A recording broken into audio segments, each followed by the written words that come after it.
And welcome back, everybody, to another episode of Benched with Bubba, episode 628, continuing our 2024 team previews to get you ready for the fantasy baseball season. Continuing our trek through the AL Central here. Just wrapped up the Twins with David Mendelson, and we head to Chi-Town to the Chicago White Sox in order to preview this team that has talent, but can they put it together is the question. To help me do this will be the same guy that helped us break this down last year, friend of mine, friend of the show. You can find him on Twitter at MDRCO8. He's a part of the fantasy baseball beat with Triple Play Fantasy, Fan Tracks, and much, much more. Mr. Doc, the good doctor, I should say, Mr. Mike Carter. How are we doing, my friend? Bubba, how are you doing? Thanks so much for having me back on, man. I've been looking forward to this one for a long time, even though the conversation might only be about 8 minutes long. Well, I think we'll find a way to have some fun with it for sure, especially the offensive side. The pitching side might go a little quicker because that's wow. That's all I can say. Like when the Royals are outdoing you, it's not good. But we'll get to that, and regardless, we're gonna play fantasy. And the running joke I have every year, and it seems like every show I do when we talk about late round targets, bad teams have fantasy relevant players, and a lot of them come at a discount depending on what you look at. So you got that going for you. Let's kick it off before we get into it. What were your thoughts on 2023 when it came to the White Sox season as a whole? Like, doesn't be fantasy wise, but just as a whole, what were your thoughts? It was incredibly disappointing, but as a lifelong White Sox fan, you get used to the disappointment. Yep. I think that the one good silver lining that came out of it was that I think most people who follow the team knew that they were going to be bad. And despite what people thought and what the predictions were ahead of the season, they're not a cohesive group of guys that plays winning baseball. And the organization does not seem to put a high premium on those types of guys. And it obviously led to the ouster of general manager Rick Hahn and president Kenny Williams, which was a welcome sign. I mean, I think that those guys have been in there for a long time. The White Sox ownership, Jerry Reinsdorf, values loyalty and continues to pay guys long after they're no longer even affiliated with the team to be part of the organization. So doing that was a good stretch. But in typical White Sox fashion, then they hired their scouting director, who doesn't really seem to be able to develop any talent, to be the GM. And so now we have Chris Getz. So we'll give him a chance and see how that goes. I think the one silver lining of all of it was that they did do a fairly decent job restocking a very bereft farm system. And so there's 4 or 5 guys in that farm system now that, we can kind of look forward to, some this year, some a little bit further down the road, that are going to make an impact on this team. And I think that the reason why they are where they are right now is because they're going to try to do something to change the culture of the team, but they're also not going to spend a lot of money signing guys when they know that they've got guys like Colson Montgomery and Brian Ramos and guys like that we saw in the AFL around the corner, So they're kind of in a holding pattern right now, but it's going to be a tough year from what it looks like so far. Yeah, those are the kind of years rebuilding is what I'll say teams have to go through. I know it's not probably the way you're looking at this, but if they are waiting for the prospects, if they keep bringing more prospects in, and some of these players we're going to talk about today, they could all be traded before the show posts. Like no one would be shocked in reality. Correct. And that might redo the whole thing. So like I recorded the Rays podcast last Thursday. I posted on Monday. There was 2 trades right after I recorded, and that's the beauty, like the good and the bad of these early things. And the White Sox are a team that definitely have pieces in motion right now. It's just when will they land at their desired target is the question. Let's start with the offense side of things, and we'll start with one of the newest Boris clients in all of baseball, Luis Robert Lubob is what I call him, because I always think it's Luis Robert, and then someone tells me it's Robert, and then they go back to Robert, and I think it's Robert, but I'm just going to go Lubob. That's what I enjoy. Over the last month or so, he's got an ADP outside of around 33, so a 2-3 turn type player. We saw 145 games last year. We've been hoping for that for a long time. 38 homers, 20 steals. We saw the guy I think a lot of us kind of expected in fantasy circles. Now, what's your thoughts on 2024? Because the offensive side of it still should be okay. And like, it's not like electric and great, but it should be good enough to keep him productive. I think you know better than I, though. No, I totally agree with your assessment of that. I think you're looking at a guy that is their 3-hitter for sure, their starting center fielder. The question with him always has been health. and whether he can stay healthy enough to put together a 150 game season. He was close to that last year.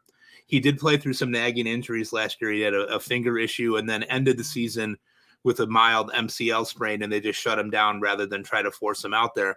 However, this is a guy that we've been waiting for, it seems like forever, for these skills to coalesce. There's a 30-30, maybe a 40-30 guy in there waiting to get out. I don't think he's going to run as much this year. So I'm anticipating that if you are able to get 150 games, that you could be looking at 35 home runs and maybe 15 steals.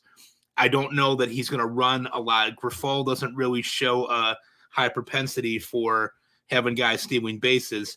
It's going to be hard to see how that's going to project. But if he stays healthy and those skills coalesce into something, you could be looking at a monster. Where he's going in drafts, I think, is completely appropriate at this point. Even if maybe it's a little lower than what we might have anticipated, I think there's always those nagging health issues with him, as we have with several of the White Sox players that we'll talk about as well. 100%. I think the price tag's fair.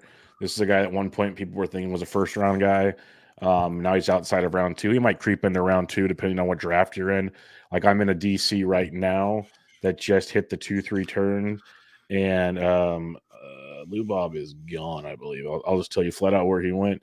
Yeah, he went at pick 29. So you're going to see it go all over the place with him. But that seems pretty fair, I'll say, in that range.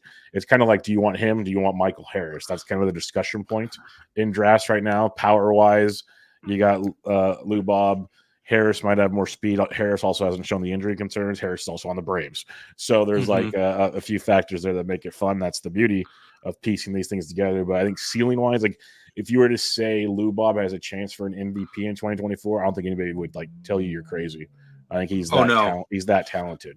Yeah, so the talent is definitely there, and I think the one change that we noticed that he made last year was, he did sell out a little bit, surrendering a little bit of the contact for power, but I think for him that was a good idea. I mean, this is a guy that's got tremendous raw power. They call him La Pantera here in Chicago. The guy is just a freakish athlete. He's a great center fielder. If he stays healthy, there's no reason to think that he won't be a superstar in fantasy this year. Yep, I'm completely with you on this one. Let's go into another injury guy. Like, the talent is almost endless with Eloy, but we only see it for like 50 games a year, it feels like at times. Did play 120 last year, which shocked me when I saw that, honestly. I think that was his all-time high. Yep. Yeah, it's crazy seeing that. 18 homers, hit 272. Like, the talent's great. Can he keep it on the field's the question. The fun thing this year, Mike, though, he's got an ADP of like 230.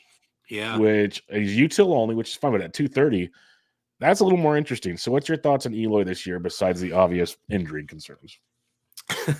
Well, we have this guy that we've been kind of waiting for. We were just talking about Robert coalescing, and we've been seeing glimpses of Eloy and what he can do over the course of time. And the guy can hit. There's no doubt about it. He is a soft tissue injury magnet, it seems like. Every time you hear these hurt, it's usually nothing that's super serious. It's a hamstring. It's a mild groin strain. He's a 6'5", 260-pound monster who tries to run like he is Luis Robert. He's not. He tries really hard. He hustles a lot, but he cannot play in the field. They cannot put him in the outfield. That is a disaster waiting to happen. As we learned a couple years ago with his weird pec injury, trying to jump over the fence for a ball that wasn't even close to where he was at. He just has to be their DH, and that's their best chance of being able to keep him healthy. To your point, I feel like the star is fading a little bit, but I don't think we should give up on him. He's 27. We know that he is a guy that could easily, with another guy that if he were to play 140 games, could easily give you 30 home runs. The power is real. He's a monster. I think his biggest issue and biggest obstacle is himself. I feel like he can't decide what he is, and that he's in constant limbo, almost like an existential crisis of trying to figure out who he is as a player. The one thing that I've noticed going to a lot of games and watching him is that he really struggles to pay attention. He's He's out of the dugout all the time, looking in the stands, waving at people, talking. The fans love him. He's very kid friendly, but he's really got to focus. Like it's almost like with like Jack. I always like my son. I always want to give him some Ritalin or Strattera just to help him focus just a little bit while he's out there. But Eloy at 222, 230. That's a great price for him, I think. I mean, for what you could get, you know, he should be going 100 spots higher than that if you think he's going to get 30 home runs. Yes. Yeah, and that's why it's really interesting, especially like, you know, a lot of us are doing draft and holds right now, so you're kind of stuck with the guy if he gets hurt, this, that, and the other. In a fab league, though, man, like I'm really curious to see where his ADP starts kind of going in a fab league where if he gets hurt or whatever, you can just drop him if worse comes to worse. And so to take that chance at 230, like we talked about Buxton on the last show, he's got a crazy ADP too, and you could just drop these dudes in fab league. So I'm with you on Eloy. He's still super young too, which is interesting to look at. So yeah, isn't it funny how fickle we get as fantasy players with some of these guys? Like 100%. last year, where was Eloy going? He was like 4th, 5th round in a lot of places, easy, right? Easily. And now we're looking at him and saying, "Oh, you know, he's only a UT slot. He's not valuable." But he could be really valuable if he comes in healthy and in shape and is ready to go. He's probably going to hit 4th or 5th in that lineup at this point, right? So he's going to have an opportunity to knock in some runs. The top half of this lineup is not a bad lineup. Yep, I'm 100% with you on that one. So very, very interesting. Another guy, Andrew Vaughn, you know, a year removed from Uncle Tony, gets to play 152 games, 21 homers, hits 258. Kind of, I think some people hoped for more power. Maybe it's there. Maybe this is who he is. The bright side, if this is who he is, his ADP is 240 basically. So he's not costing you a ton. He's going to be in the outfield for the White Sox every single day, it seems like. So what's your thoughts on Andrew Vaughn this year? Again, this is like I said at the beginning of the show, is might be a bad team, but we get a lot of better price tags in fantasy right now with these guys. You know, I do a lot of research, as I know you do. You do even more than I do. I know that. But, you know, you look at a guy like Vaughn he came in with this pedigree, right? He was drafted as supposedly the most pro-ready hitter in the draft when he was taken. He was the 3rd pick overall. They gave him very little time in the minor leagues before they threw him into the fire. Last year was his first really full season. What a lot of people don't recognize about Vaughn is that when he came into the league, there were people who were saying, "Oh, this guy is Jeff Bagwell." Okay, that's a really big set of shoes to fill into. He's got a similar body style. He's not real tall. He swings a really aggressive bat. He does not strike out, which I think is a really interesting thing to point out. I mean, I think his strikeout rate was about 21% last year, and he had a full season of at-bats playing first base. They let Abreu go, which was the right call. We talked about that last year. I said that was the right call. I stand by that. They let Vaughn play first base, and he played hurt the whole second half. He fouled the ball off his foot before the All-Star break and gutted his way through it, never complained, never made an issue about it. So this is a guy, to me, who's coalescing, right? So he's going to be 25. He's got over 1,000 major league at-bats under his belt now. This is a guy that could really easily put it together and blossom into a 25 home run hitter with 80 to 85 RBIs, and he's a good hitter. He's not a 230 hitter. This is a guy that's going to hit 260, 270, I think, if they just leave him alone. The other reason why I like him this year too, Bubba, not only because of the cost of the ADP, where you might be getting him as a corner guy or a bench bat at this point, depending on what your draft is in. There's a lot of rumor here that he's going to bat second. Ooh. So they're talking about Benintendi leading off. They're talking about Vaughn batting second.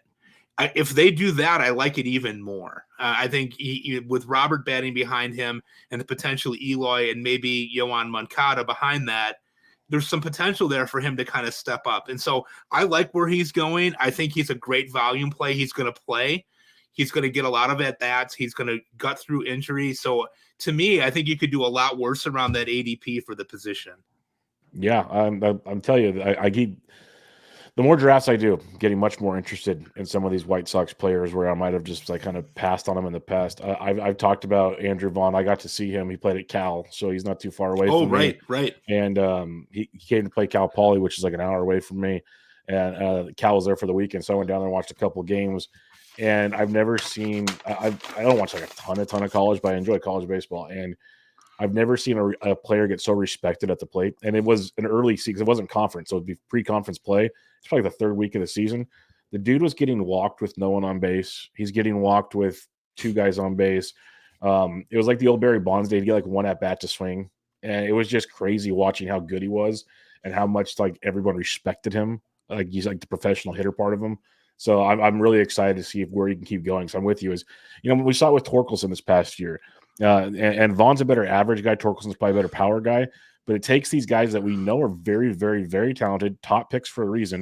It still takes a little while to develop. That's just common sense. Yes. Not everybody just walks onto the scene and gets it. You mentioned he's 25 years old. Like, let's think about what we were doing when we were 25 years old. Like, it wasn't good. Let's be real. It wasn't good. No. Exactly. And this guy's playing through an injury to play baseball. And, obviously he's getting paid well, but for, league terms, getting paid nothing compared to the rest of the guys out there. He could have easily been like, put me on the IL. Like, you guys sign me to a rookie deal. You're not going to send me down one or whatever. Like, he could have done a whole diva thing, basically, is what I'm trying to say. For sure. He grinded it out, got the at-bats. I think there is definitely something there with Andrew Vaughn. Yeah, and I think the other thing that I'd like to add about that, you mentioned Uncle Tony before, which we hopefully won't mention him again. I'm just kidding. But the thing is, his philosophy was he didn't really want guys hitting home runs. He liked that gap-to-gap thing. He liked guys being able to move around the bases. They weren't able to do that under his watch. Now they have a new hitting coach coming in this year. Marcus Thames is going to be their hitting coach. And we know that his idea is a little bit different. His idea is, let's go for power, right? So that could unlock a new level to Vaughn's game. I'm very excited about him this year, even just from a player standpoint, not even from a fantasy standpoint, but just to see what he can do. He's still a really young guy who I don't think he's met his potential yet. I think there's a lot that could really happen there that would be good. Yeah, I'm excited to see where that one blossoms to. I'm with you on that. You mentioned Benintendi, potential leadoff bat. Last season, obviously, we all laughed like, when's he going to hit a home run? He ended up with 5, stole 13 bases, hit 262. It was just a very bloss. If you had him in fantasy, I hope you dropped him because he just didn't do anything of relevance. But the play discipline was still good and all those kind of things. What are you thinking with Benintendi this year? Because right now, if you do like him, it's an ADP of 380. Yeah, I'll admit, last year when the Sox got him, I thought that was a really good signing for them. You and me both, based on where they were at. They needed a guy. They needed a left-handed bat. They needed a guy who could make contact. They needed a guy that could kind of move the ball around and get around the bases a little bit. And the thing is that Benintendi in his best moments is your classic compiler, right? He's the type of guy that you draft in a fantasy team, hoping that he's going to get you those double-digit home runs and double-digit steals because he's going to have a high volume of at-bats. He's going to play. He's going to get 600 at-bats, and he's going to do that.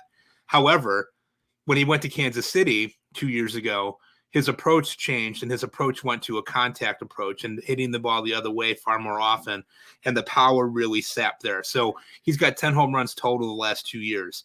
It looks like that ship has sailed. Now, the other thing that we know, too, here, that under the radar, again, was that he played hurt.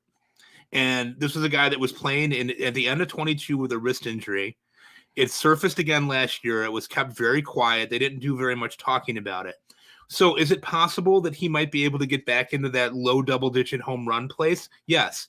Is it possible that he'll run and get 13 to 15 stolen bases again? Yes. Is it likely that he'll be on any of my fantasy rosters as a 4th or 5th outfielder? No, I would say not. I think this is a time now where we know what he is, and I don't know that he's useful to you other than that as a filler should someone get injured on your team. Yeah, I'm with you, and that's the downside. Like he's probably a really good real life player for what the White Sox need right now. Like you said, he gets on base a ton. He's going to lead off. You got the guys, all the baseball things. But when it comes to the fantasy world, if you want like a 270-ish average that might score 80 runs, but that's about it. Like that's probably what your ceiling. It's what you're thinking right about now. Well, right. There you go. But like, yeah, the rest of it, it's just a dread. Like I think it was like the Guilds or one of these really, really good NFBC players. Like that I always trying to learn stuff from. They said people that drafted Benintendi, it was better literally streaming an outfielder each week and rolling the dice on them going off each week and seeing where that goes than rostering Benintendi every day. Yeah. And it makes tons of sense when they say it. But for anybody that's rostered him and you sit there, because I'm with you, when he signed with the White Sox last year, like good ballpark for him, like all these things, you're thinking 15-15, he's going to hit 280. Like that's not bad at all for his ADP. I'll live with that. and then you start to watch him. And you're like, yeah, it's probably a bad idea. So yeah, I'm with you. It's like good for real life, tough for fantasy. Price tag's nice, but he's probably gonna be on the waiver wire most leagues. So just kind of wait for that and see where it goes. Agreed. Let's talk Yoan Moncada because we? Well, I feel bad for the kid, honestly. Like I do again, too. we can say kid. That's the beauty of it. Because he is only going to be 29. All these people we've talked about, he's like the oldest so far out of them. Like that's the crazy part. That's why I said the White Sox like have something good going if they just figure out the rest of it, aka get the front office cleaned out. But when you look at Moncada, like we know how the talent was when he got traded from the Red Sox, and it seems like he's always getting hurt. And it's just it's always one thing after another. And I know that's just part of life. And maybe I hate saying injury prone. You know better now. You watch him more. But then he had that stretch last year where he came back from one of those injuries where he really started crushing the ball again. And it was really good. Then he got hurt again. So the question I have for you, Mike, as we're going through this season, he's got an ADP of 372, slightly before Benintendi. What are our thoughts on Moncada?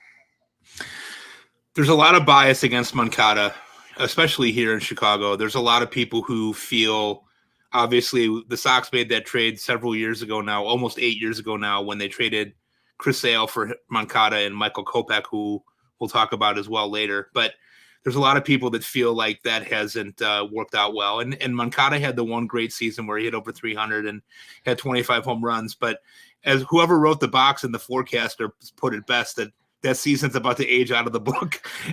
So that's funny. he it might have been Brian Rudd or one of those or Allen or one of those guys that are really funny. But long story short, where he's going is criminal. And I think that this is a guy, again, that his injury last year, he had a really significant back injury. And he gets a lot of bad rap for being the type of guy that won't play unless he's 100% healthy.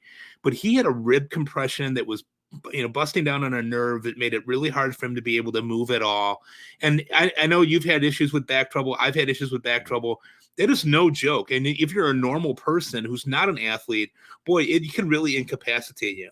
When he came back, the one thing that I will say, and I know that there's no way to measure this, he was having fun again. He was playing ball. He was doing his thing. There was no pressure because the team was terrible. But here's the thing. They batted him cleanup. And I liked him there because I think that forced him to kind of get into the game a little bit differently mentally. He's a good third baseman when he's healthy. He's got Brian Ramos breathing down his neck now, who's going to be in Double-A this year, who a lot of people think will be ready to go next year. So he's in a prove-it situation. Here's the other thing that's interesting. Chris Getz said a couple of weeks ago that he could see Moncada kind of forming a super sub role a la Mr. Leury Garcia years ago and playing some second base because he originally was a second baseman and also playing some first base to try to preserve his back. So they have Nicky Lopez, as you know. They've got Paul DeJong, as you know. Lopez can play a little bit of third base if need be. It sounds like they're trying to figure out some ways to kind of preserve his physicality a little bit more. And if they do that, I think that something good things can happen.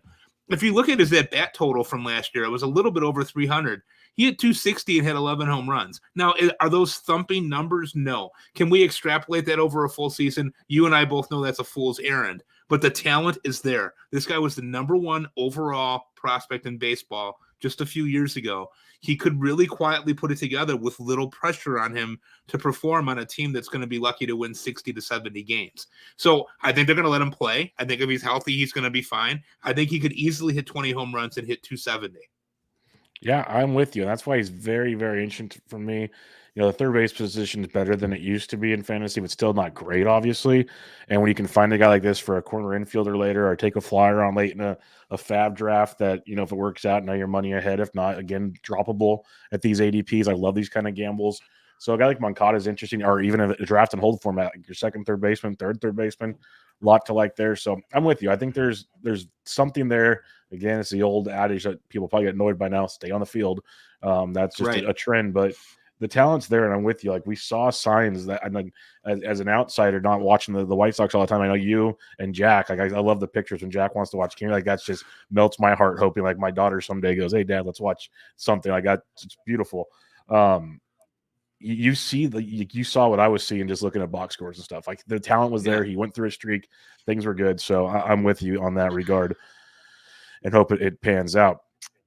The last player I've written down, and I'm going to throw like some fastballs at you just for some random guys, but one of the last ones because it's the last one with a number next to his name on roster resource. So let's just put it that way. That says a lot about what's going on right now. Is Oscar Colas, because I think he's kind of like, to me, he feels almost like a forgotten man this offseason when it comes to fantasy, where last year everyone's like, oh, you start the year with Oscar Colas. We should be in on Oscar Colas. And he was a young kid that had his ups and downs. That's just the reality of it.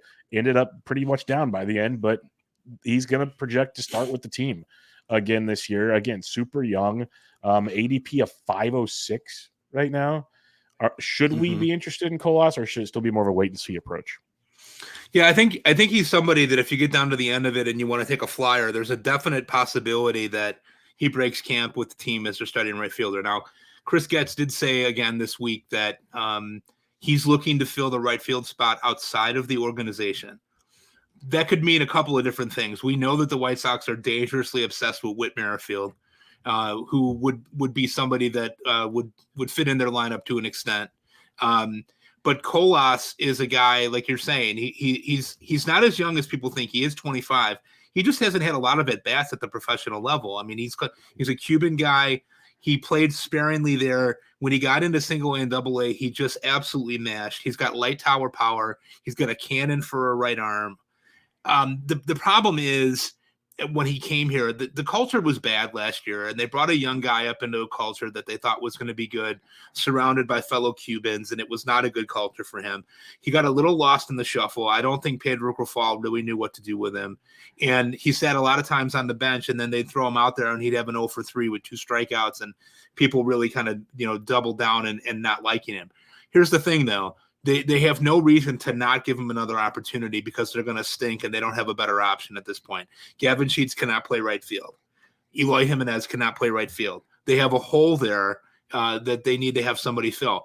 And short of getting a guy like Merrifield or somebody like an Adam Duvall or something like that, if they decide to go in a route like that, Colas would be a really good guy to take a flyer on because he could walk into 20, 25 home runs, not with a real high batting average, I don't think, but his biggest problem last year was his attitude. They sent him down not because he was doing terribly, even though it wasn't great.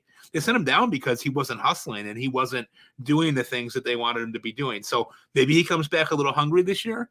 At that ADP, I'm willing to take a chance and find out.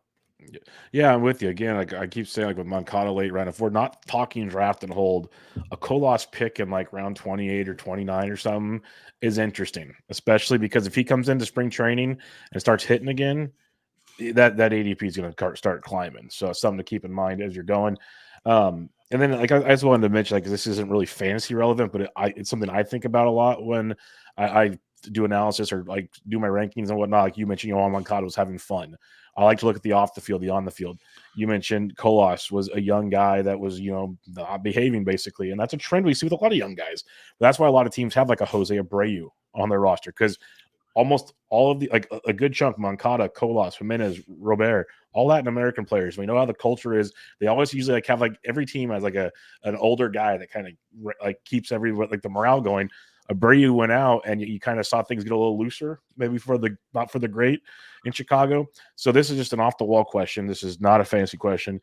Do you wish they maybe brought back like an Elvis Andrus just to be that dude in the locker room, like to walk in and be like, hey guys, this is how we play baseball. Like, this is what we got to do. Yeah. And at least has a little bit of that Latin to him that people, they'll respect him type thing. I think they tried to do that last year with Andrus. And I actually will put this squarely on Grifol. Okay. Because they got 100 games into the season and Grifol was saying, well, we just don't have the culture that I want. Well, guess what, Jesus. nitwit? You're the manager. Yep. You decide the culture. You are the guy that just makes this decision. So this is where I think it's interesting that you bring up things like that, the culture, like Abreu or Andrus. I think that's what they got Maldonado for. I think they really wanted to get Sal Perez. I think they really wanted to get Sal Perez, but Sal Perez was too expensive for them. And with all the people here talking about the Kansas City White Sox connections, with all the inbreeding that seems to be going on there, that wasn't going to happen. But what they're trying to do is find guys that have been part of winning organizations that know how to do the little things that lead to them winning. Because as you said, leading us off, Bubba, it's not a question of talent with these guys. It's a question of, can they figure out a way to play winning baseball? They let Abreu walk because they saw that his best days were behind him, and that was a good point. but he was their leader. He was their unquestioned leader, quiet leader, not a guy who was very vocal. I think you bring in a guy like Maldonado. I think you bring in a 37-year-old veteran catcher who's on his last legs, right? But he knows how to win. He knows how to manage a pitching staff. They got a lot of young guys. They got a lot of guys that are not very good at pitching at this point, that they're going to need him and Max Stasey to kind of really be the stabilizing influence on that team. And they really could use somebody to step in and be that guy. I don't know who that guy is going to be, but my hunch is that that's why they brought in Maldonado. And a lot of people here are saying, why would you pay $4 million to a guy who's going to hit $180? Well, his preparation, as you know, as well as I do, is bar none. He has no peer when it comes to preparing. That's why he's playing. That's why Dusty Baker had him as a starting catcher on a world champion team. He doesn't give a shit what he hits. Pardon me. Yep. Sorry. No, he doesn't give a darn. He doesn't give a darn what he hits. It's because he plays defense and knows how to, psychologically help those pitchers. And as we're going to talk about with the White Sox pitching staff, we have a bunch of head cases going out there in the rotation. You need them all. Absolutely. That's why I hate it. It's like, we'll talk about Stassi in a minute, but I just wanted to ask you about that because it's something I think about a lot. I play baseball. We've all played sports. You coach baseball. Sure. There's a mentality, like you might not have the most talented team, but if your team, it's cheesy to say believes, or they all get together, it's a lot easier to play better and get hot and enjoy things. And it just changes things. So it's just something I want to ask, because I know for a fact we all hated Tony, and I flat out said, I want nothing to do with the White Sox while Tony's there. Because you can see how much no one else on the team wanted to be there. It was horrible. And okay, so I just wanted we'll move on from that. But you mentioned Maldonado, and I was super pumped when they brought Stassi in, because I think there's still a very good offensive bat there. He's had his off the field issues, obviously, that are glad they're apparently are better now, which is awesome. He's had injuries and everything. They bring Maldonado in, obviously, to be, like you said, probably be like the leader of the clubhouse. At the same time, the defense, I'm a Yainar Diaz dude. Diaz didn't see the field in the postseason, basically, because Maldonado was catching for obvious reasons. Right. How do you see that shaking out for fantasy? Because both are super cheap. You obviously don't want to roster Maldonado because he doesn't do anything for you. Stassi could, but if he's not playing, he doesn't. So how do you see the catching situation playing out? Personally, I think it's going to be like a 60-40 if Stassi is healthy. I mean, I know they got Corey Lee, who they're really high on defensively. I think part of it will be to have some tutelage with Maldonado as well for Lee. Lee did not hit at all. It was frightening after the Sox acquired him. Really good behind the plate, which we're not used to. The White Sox have not been good behind the plate for a very, very long time defensively. Yasmani Grandal was a hit-first catcher who didn't hit or play defense while he was here. So I think that this is a step in the right direction. Stassi gets a lot of bad rep, but as you said, he had family problems last year. He had a very, very sick child. He had a lot of things that were going on. He was hurt. We know that in the past, he's been a very good defensive catcher, a very good pitch framer, and a guy that can really, maintain a pitching staff. So I think if he's healthy, he gets probably 60% of the reps, and Maldonado probably gets the 40%. I don't think that Maldonado is going to play a ton necessarily, especially if Stassi is healthy. Who knows? What they could do is, if Stacy's not ready, they could get rid of him, and Lee and Maldonado could start the season as the catchers too. So I think there's a lot to be said there, but I like the idea inherently as a Sox fan of them going after guys that can actually catch. I think that you have to be strong up the middle. People talk about it all the time. The Sox have not done that in years. I mean, even when they were Grandal, TA was not a strong defensive player, never has been, never going to be. Robert is a Gold Glove caliber center fielder as far as I'm concerned, but it starts with that mentality behind the plate of, we're going to challenge hitters. We're not going to give up 40 home runs like we had several guys do last year. I keep saying I'm not on the team. The Sox had several guys that gave up over 40 home runs last year pitching. They have to solidify that spot. I think this is a step in the right direction, although I know a lot of people here in Chicago are not happy with the situation. Yeah, I see both sides. I agree probably more with your side of it as a baseball guy first. Over fantasies, you need to kind of shore up the defensive side of things before everything else. And secondly, I'll never correct any fan for saying we, because we spend so much darn money to go to see these guys. I think we's allowed on this one. That's all I guess I get. So that's just my 2 cents, but each their own. I try not to do it. I actually do that too when I coach too. I'm like, I'm not playing, so I'm like, do I use the we? Like, I don't know. I've always been in sort of crisis about that. So I appreciate the support. Yeah. No, we got to have something to look forward to, man. Come on. Anybody else of relevance for you, or is it kind of a wait and see waiver wire? Like there's Nicky Lopez. I don't think we want Paul DeJong. Gavin Sheets has his moments in a platoon. Lennon Sosa, there's expectations, didn't kind of live up to them last year. Anybody else worth really discussing fantasy wise?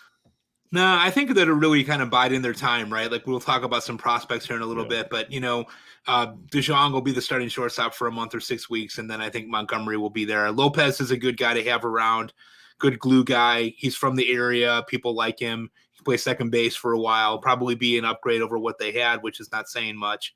I think this Merrifield thing's got some legs. I mean, I don't know what his thoughts are about where he wants to go, but he's a guy that plays second base and right field. Both are needs for the White Sox. They're known to really like him. He's got a relationship with Raffal going back to Kansas City again. He could solve a lot of their problems, at least in the short term, by bringing in a guy like that, even though his best days are behind him too, but he's still a huge upgrade over what they have. Yeah, most definitely. Let's head to the mound on this one. And I really don't know if we need to talk about this much because I think we both can agree Dylan Cease won't be starting the year with the White Sox, but technically he's still there. So if you have any thoughts on Cease from a fantasy perspective, the floor is yours, but I'm pretty sure we're going to agree he's not going to be there. Yeah, I mean, there's a lot of rumors, obviously, on a daily basis about where he's going. The price tag is considerably high. He has 2 years of control left. He did not have his best year last year. His 2022 season was a Cy Young caliber type of season. That guy resides in there, and I think if we look at pure statistics and say, oh, he's 7-9 with a 4.5 ERA like he was last year, people are missing the point of the exercise. This is a guy that is durable. He makes every start. He doesn't miss time. He's going to have over 200 strikeouts no matter what he does. His ERA was high last year because the defense was poor, and he fell victim to some of his walks, and his strand rate was not where it was before. He's going to recover that. He's probably not an ace. He's probably not a guy that you want to build your rotation around. If he's your number 2 guy, though, I think you're in really good shape. And where he's going right now in drafts is very palatable. Now, I will say this. If Mike Elias came to me and I was Getz and he said, I will give you Colton Cowser or Kjerstad or some combination of that and Westberg, I'm in. The Sox need position talent. The asking price for him is exorbitant. The Reds were not willing to meet it. They pivoted to Montas. The Yankees the Yankees are supposedly willing to meet it, but they've given up so much prospect capital, they probably can't do it. Baltimore, to me, has always seemed like the best fit. I don't think that Atlanta is the best fit. I know that there's been some talk about that, but I think Baltimore, to me, remains the team that I would really like to do business with, just because they've got the most prospect ready guys, and the Sox need that. I would be against the idea of trading Cease for 3 or 4 pitchers. I think pitching is going to come along and going to be okay. They have no positional talent outside of Ramos and Montgomery. They really struggle in this regard. So I'm hopeful that they'll trade him. I wish him nothing but success. He's been a great guy to follow. He's a good dude. He's really fun to watch pitch. That being said, he needs to become someone else's problem sooner than later, because he does concern me. Oh yeah, it's the walks. That's always been the walks. The year he didn't walk anybody, he was a Cy Young candidate, like you said. So it's in there. It's just, can he control it? ADP's around 112, which, like you said, very palatable. That's very interesting. And I agree. I think it's always been the Orioles, and maybe why it's taking so long to make this deal. The Orioles might know it's always been the Orioles, so they're just like, we don't have to give in right now because of the Yankees not having the prospects anymore, so on and so forth. So it'll happen eventually. We'll just have to kind of wait a little longer, I think. Eric Fede signed with the White Sox, the KBO legend. Eric Fede went over there and was just filthy over 180 innings, ERA of 2.229 xFIP. Learned how to strike guys out, which is impressive. Now, how that translates back, we've seen Mikolas and others still be good, but not translate equally, of course. But you got a guy right now with an ADP of 411. Mm-hmm. What are your thoughts on Eric Fede? I love the signing for the Sox. I thought it was a great idea for them. We wouldn't be the first time we saw somebody go to the KBO and come back and be successful. You talk about Miles Mikolas. If he comes back and is Miles Mikolas, it's money well spent. Mikolas is a guy who grabs the ball. He's always around 200 innings. Obviously, he's not a world beater when it comes to the strikeouts and ratios and whatnot, but he takes the ball and does his thing. Obviously, Merrill Kelly was a KBO guy. I would love it for him to be more like a Merrill Kelly, but I don't see that happening. Here's the thing, though. anytime that we have somebody that goes back and forth like this, or we have imports that are coming over from Asia, my go-to is Tim McLeod. Tim McLeod is a brilliant guy, and he sent me I asked him for information on Fetty, and he sent me a laundry list of things that he did differently. The thing that was interesting about me for Fetty and watching some of the video from him there was, he changed his grips around with how he was holding the ball. He fixed his curveball, which he had not been throwing very well for success in the major league level, and it really worked for him well in the KBO.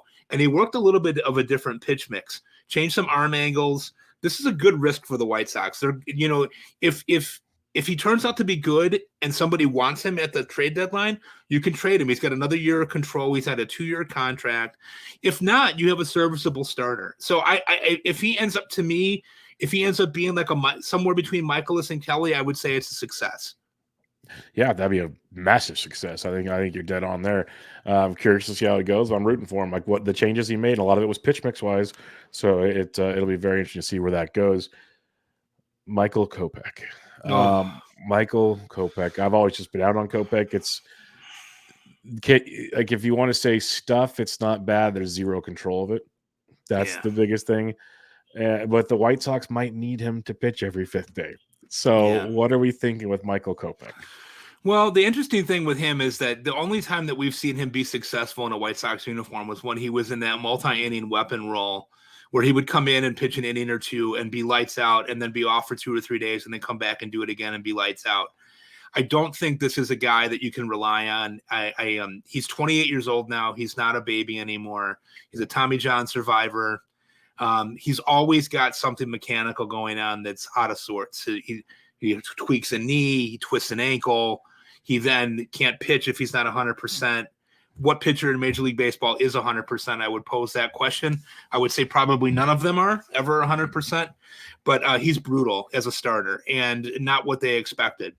My thought on this one is that I agreed with you on the surface that they might not have a choice but to start him every 5th day. But the interesting thing that they mentioned in the other day, and they didn't use his name, was that Garrett Crochet is going to be stretched out as a starter in the spring. I wonder if maybe the idea here is that if Crochet can be a starter, that maybe they move Kopech back to the bullpen. They're looking for guys. The pitchers that they've acquired so far this offseason are all guys that have seriously high ground ball rates. They're anticipating that they're going to be better on defense by adding DeJong and Lopez, and that if Montgomery comes up at some point, that they're going to be better and be able to catch the ball than what they've been in recent years. And they're going to have better catchers than what they've had defensively. While on the surface, that doesn't breed much confidence for us as fantasy players. I wonder if the idea is we'll put him out there in the bullpen and he can come in and give 2 craps and throw a fastball and a slider. If he's got it, great, leave him out there. If he doesn't have it, then we just move on to the next guy. The problem with him is that he has high strikeout potential. He's also got ridiculous home run potential. He gave up 29 home runs last year in 129 innings. There were several games where he gave up 3 or 4 and didn't seem like he had a clue as to what he was doing. He's got a wipeout slider, but if you can't throw a fastball for a strike, a wipeout slider does you 0. And so I think he's better served in the bullpen. I don't know if the White Sox will be courageous enough to have that conversation with him, but I'm wondering if they are able to move Crochet back into the rotation. Mm-hmm. And right now they have Cease, they've got Fetty, they've got Soroka, Jared Schuster. They just signed Jake Woodford today. Like these different guys that could be serviceable starters for a while. I wonder if the idea is let's put him back where he was a weapon. Yeah, I could see that. Like a couple inning role, even a closer role potentially could be in the cards for him, just with the nastiness that he has. Maybe a Pavetta type role we saw would come out of the bullpen after an opener would be fun. So it's definitely something to think about. You mentioned Crochet possibly coming back in the rotation like they want to do. There's Soroka, who I think we all want to root for, but there's a lot of questions. Yeah. They signed Chris Flexen. Is there anybody else you're really looking at in fantasy-wise when it comes to starting pitchers for the White Sox? No, I don't think so. I mean, they got some guys that are, like we talked about with Benintendi before, that might be better in real life than they are for our fantasy purposes. I would not be minding the White Sox for pitching at this point. I think that's going to be obviously their Achilles heel this year.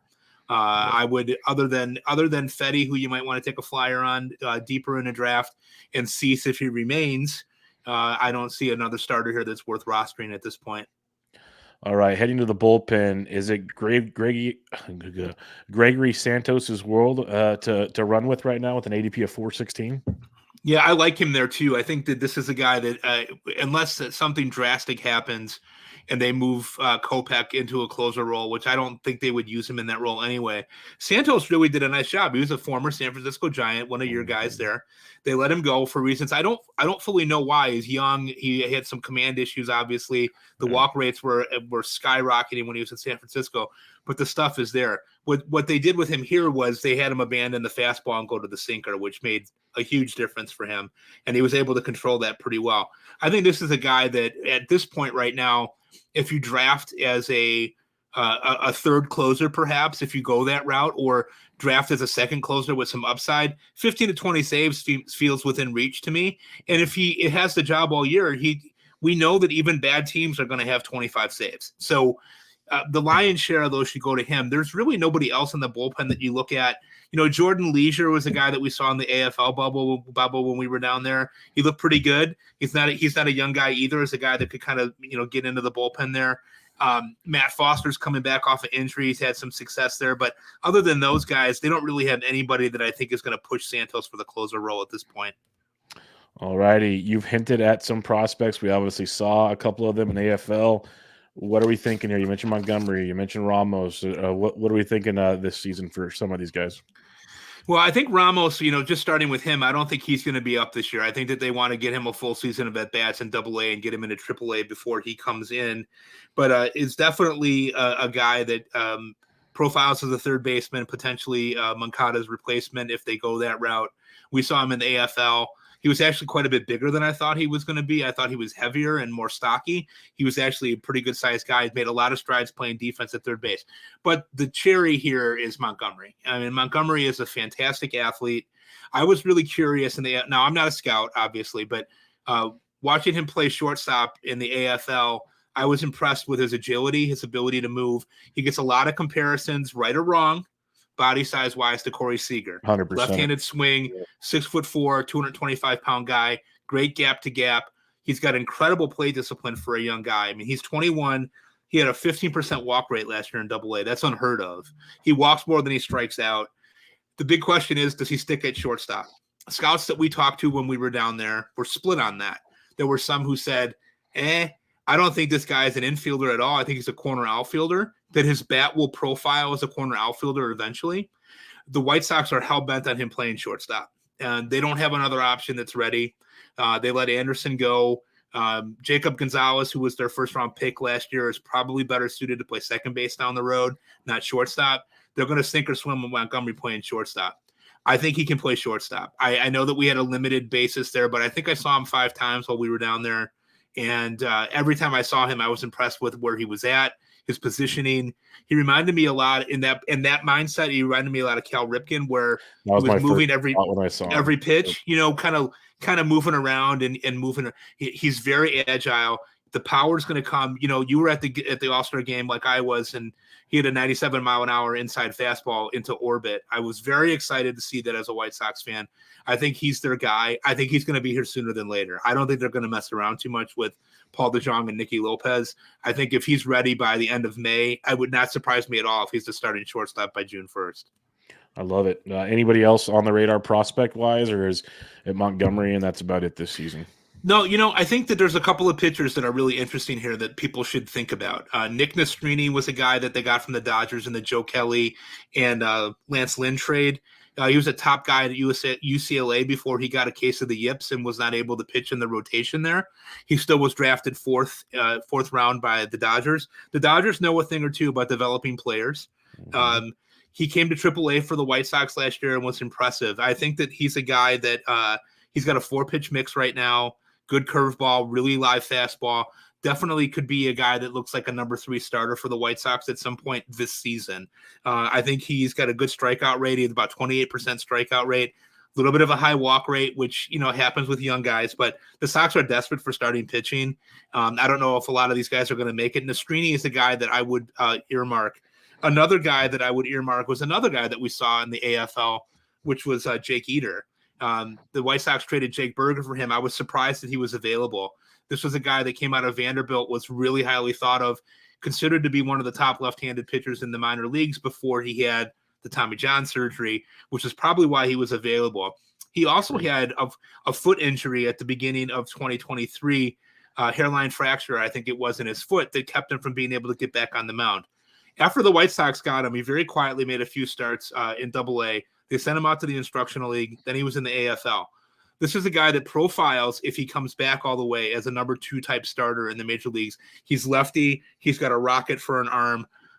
This is a guy that I think could absolutely be on the team at some point this year. So while it looks very glum for the White Sox right now, at the end of the season, they can end up in a situation where they have guys like Nastrini and guys like Eater that have come up and made a difference on the mound. They have another guy that you might have heard of as well named Noah Schultz, who's still a couple years away, but he's 6'9". He's got kind of a Chris Sale motion. He's a local kid from Oswego, Illinois here. Huge guy, huge fastball, 3/4 arm delivery, just dynamic. He hasn't thrown a lot of innings yet, though, so he's going to have to be in probably Single-A, Double-A this year before he kind of gets going. So there's some guys that are coming, and these are guys that they got in those trades last year at the deadline when they started moving some of their picks around. Another guy that they're very high on that I don't think is going to make it this year is Edgar Cuero, the catcher. He's 20 years old, can hits from both sides of the plate.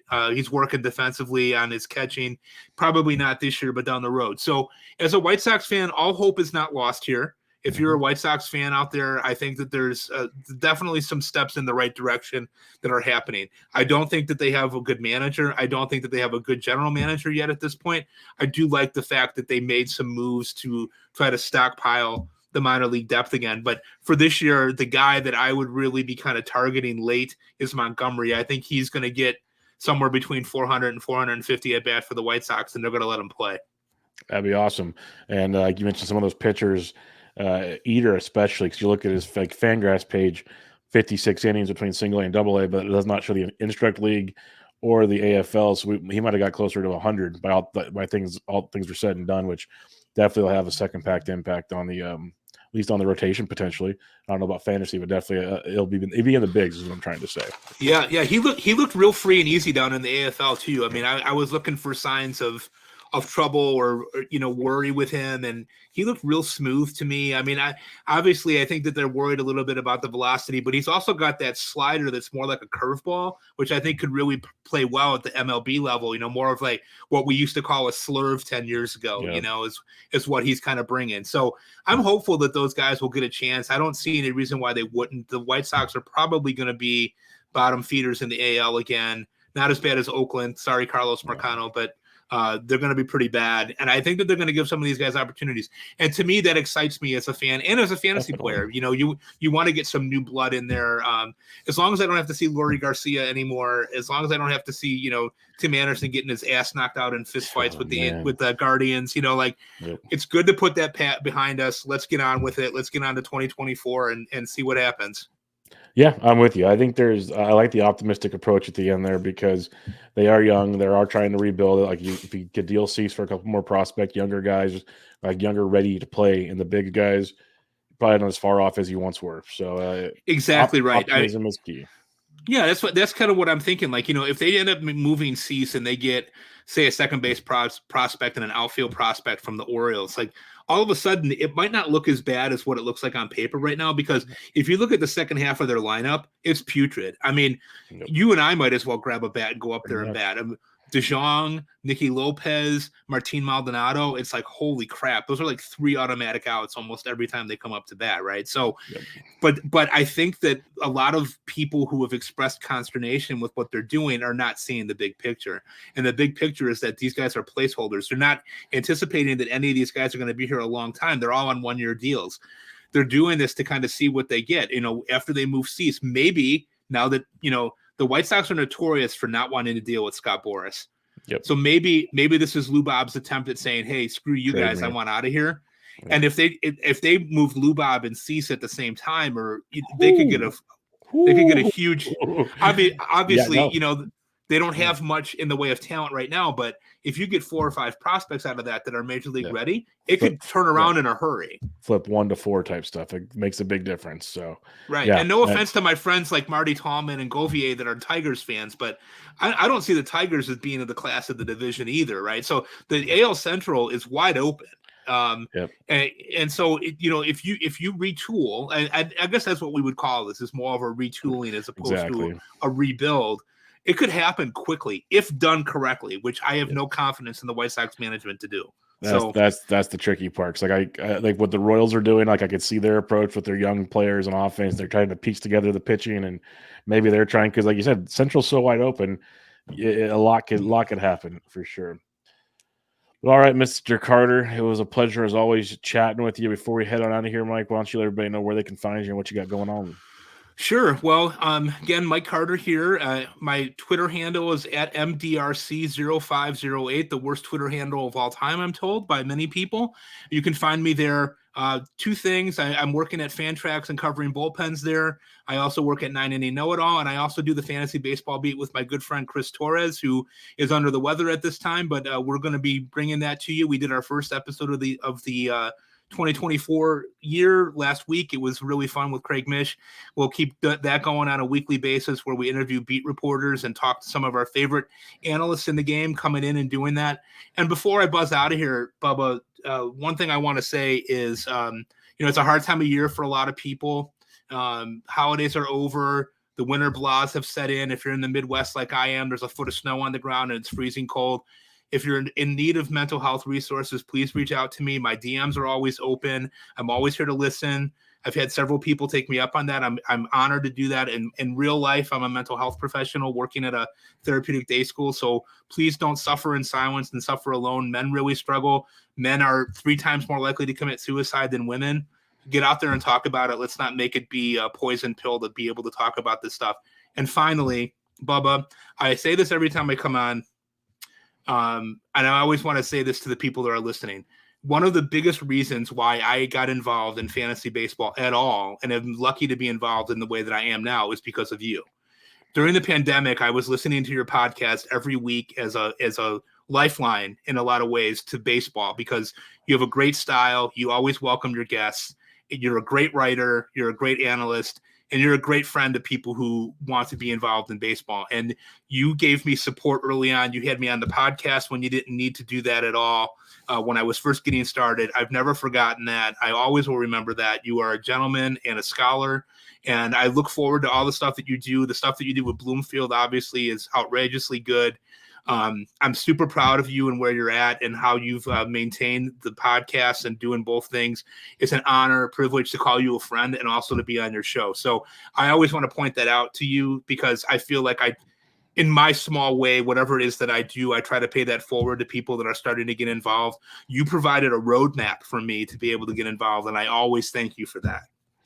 Anytime. Thanks for the kind words. It's always weird hearing that, but I appreciate it. I really do, because I do it it's fun. It's a great community, and more people need to be doing it, and you deserve it. So that's why I did it for you. But I did want to hit on one thing, the mental health thing. People take him up on that, because I go to therapy once or twice a month, and that's a lot of guys don't do that. But it's changed my life over the last 4 years in a big way. So don't be scared to do that kind of stuff. Crying's okay. Talking to people's okay. Absolutely. Absolutely. It's okay to be a man and do these things. So, it's like the old saying always goes, right, Bubba? It's like, I'd rather cry with you on the phone or in person than cry at your funeral. So 100%. Let's talk about it, guys. Let's get it done. And even though I'm wearing a t-shirt that says Dead Inside right now, full disclosure, I'm not, man. Let's get baseball going. And again, thanks for having me. And appreciate having a chance to come on and talk ball with you. All right. I appreciate everybody. Make sure you're following Mike on Twitter, of course. Great guy, great human being, great baseball analyst, and all. This was Bench with Bubba, episode 628, your 2024 Chicago White Sox team preview. Catch you all next time.